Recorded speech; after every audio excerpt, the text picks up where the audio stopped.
It is the Miami Heat team preview, and the moves in South Florida were many, like trading a big three for a main man in the middle. Now it's the world of Whiteside, minus a legend. The greatest Heat player in franchise history is gone. An unceremonious parting of the ways this summer. The address is no longer Wade County. And right behind, the Heat's best player. Despite personal optimism, Chris Bosh unable to pass his team physical, essentially his end of the road as a Miami player. Coach Eric Spoelstra still coming to grips with losing his rock at power forward.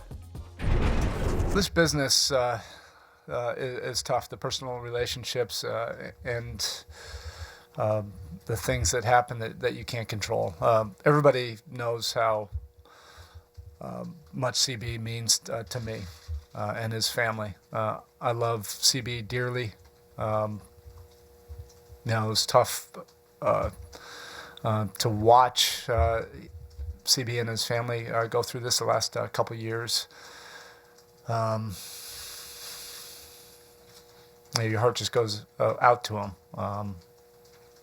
And CB and I have had a different bond, a player-coach. CB is always the guy that I would go to, especially on those championship teams. I just really always trusted his perspective. My love for him and his family won't change. There's going to continue to be changes, hopefully not as big of an impact as this, but I'll be open-minded to however the course of this team will change. But in terms of my mindset as the head coach of this basketball team, the other 19 players that are going to training camp, my focus will be on them. But that does not take away from my feelings for CB. In a recent press conference, Heat President Pat Riley was blunt. Bosh's Heat career probably over, given his health situation, the blood clots that ended his season at All-Star break the past 2 years.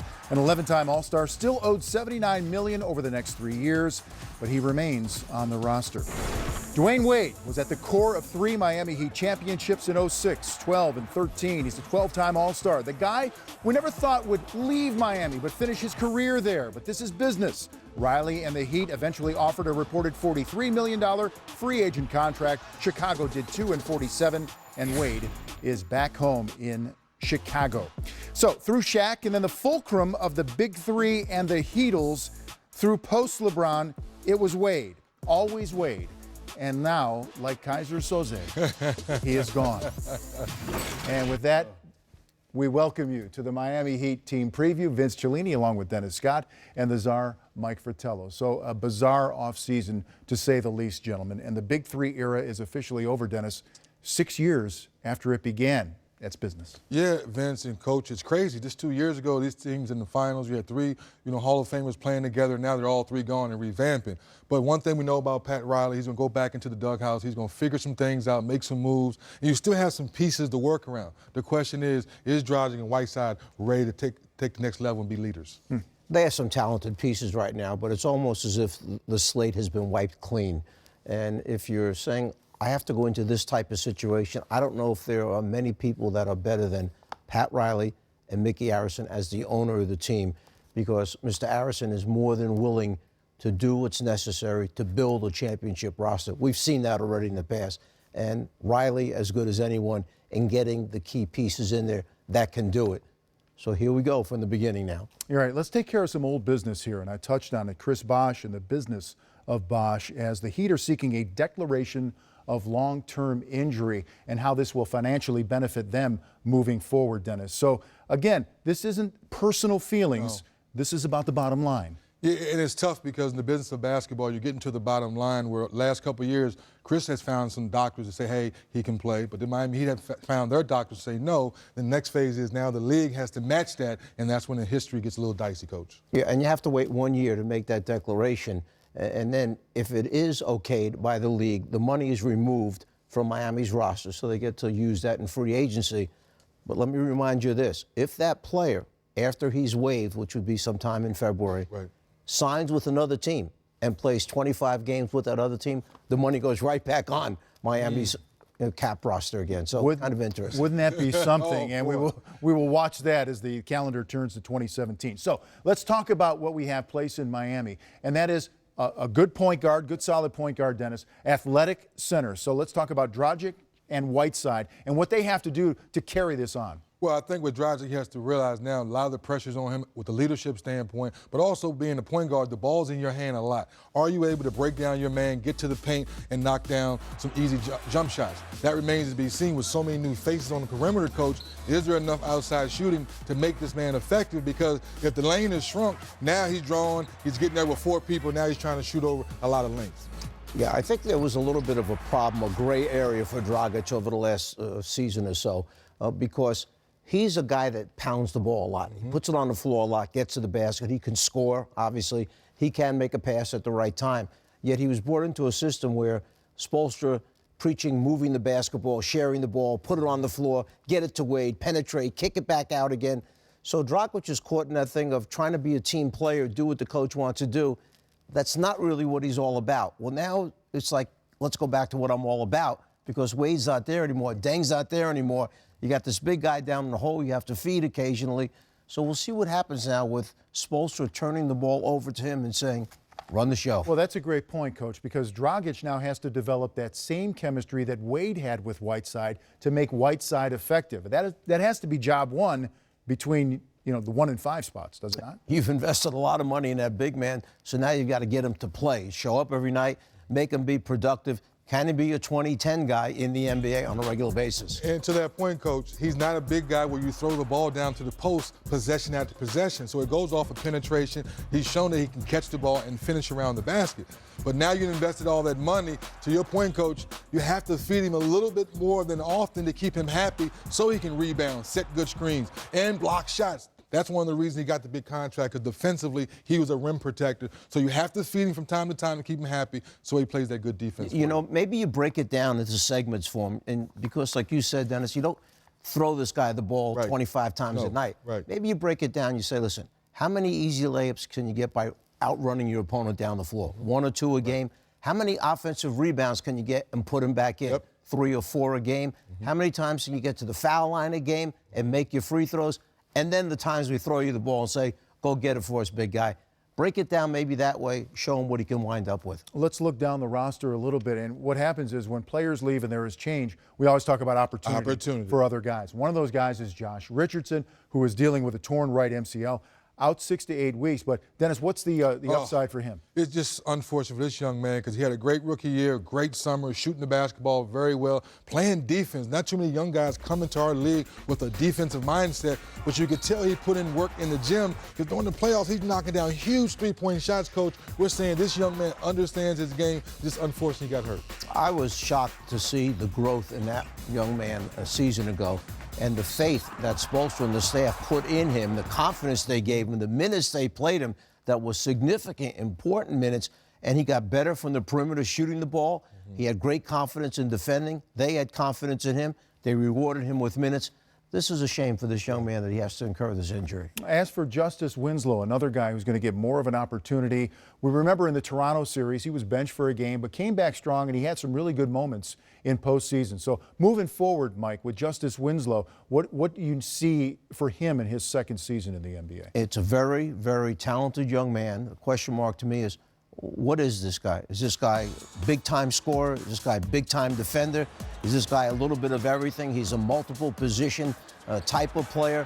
Can his perimeter shot improve? Because the big question mark is people didn't think he could make shots on a regular basis in the NBA. Well, now with Wade gone, here it is. It's your turn to step up and show us what you can do.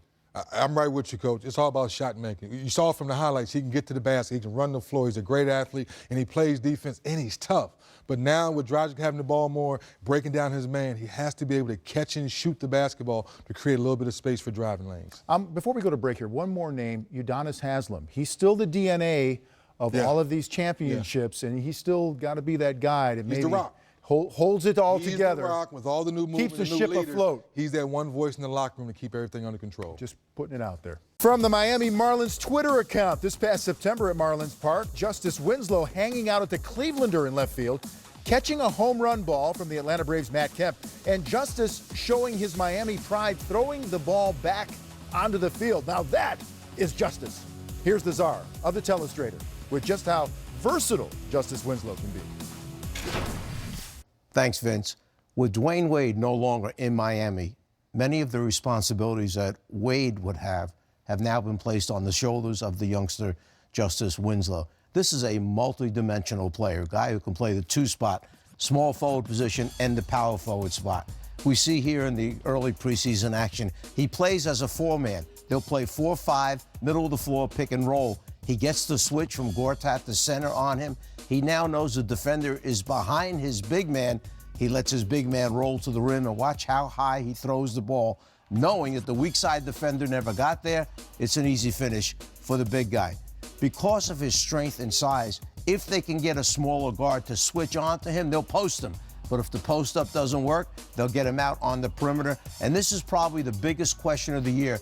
Can he make perimeter shots on a regular basis? Again, his ability to make perimeter shots will determine whether the two defenders run at him or leave him wide open for a shot. Well, he reads the situation. He now knows by putting it on the floor, he forces a 2-on-1 against that backline defender, and his ability to pass, he finishes the play with an easy layup. This is going to be a young, exciting player for many years. Hopefully for the Miami Heat organization, he'll determine how far they go as far as being a playoff team this season. Back to you, Vince. Mike, thank you. As for Hassan Whiteside, what a season. Led the NBA in blocks, 3 times had triple-doubles, including block shots. Finished third in Defensive Player of the Year voting. In short, his timing was impeccable come the free agent signing period as he inks a $98 million deal. I had a chance to speak with Miami's young center on Heat Media Day. Standing by with a great American success story, Hassan Whiteside of the Miami Heat. Hassan, congratulations on an amazing offseason, and what a story you are. How does a guy go from playing pickup games at the Y to 5 and 98 M just a couple of years later? What kind of a journey is that? It's just a testament to hard work. Just knowing your priorities. Putting in the hours and every day, just going day by day. You put in the work, but each day it turned into weeks, and weeks turned into months, and then months turned into years. So I just really put the work in. That must have been really enjoyable. You played 67 NBA games prior to last season, but then you have this amazing breakout year, leading the league in blocks, third in rebounding, the 3 triple-doubles, all with blocks. So you're third in Defensive Player of the Year voting, but now there's big changes in Miami, and so much is going to be asked of you, in particular without D. Wade and certainly with the Chris Bosh situation. Are you ready for that? I just come in with the same mindset I always have. Just come in and put the work in, and just come in and put in the work. Well, have you talked to Chris, given his situation back on Friday? Yeah, I text him. Me and him text back and forth a little bit. I know he's going through a lot, so I'm kind of trying to give him space now. So, it's unfortunate. Yeah, well, sometimes these things are thrust upon us, and you're going to be asked to have a bigger role, obviously, and that's, I would think, just part of the maturation as a player and a man. Yeah, it's a lot of responsibility come with, when a team entrusts in you like that, and I'm ready for it. I prepared for it, and I'm gonna try to get all these guys on one page and get ready for the season. Yeah, I know you play with a lot of emotion, and that's a good thing. Do you think that sometimes during the course of this season, as last, that people are going to try to get at you, maybe bait you a little bit? And what's your mechanism for dealing with that? I know guys are always going to try to, do little things to try to get me out the game or get my head off the game, and it's just something I had to get used to. I got better at over time, just understanding the value of yourself as a player.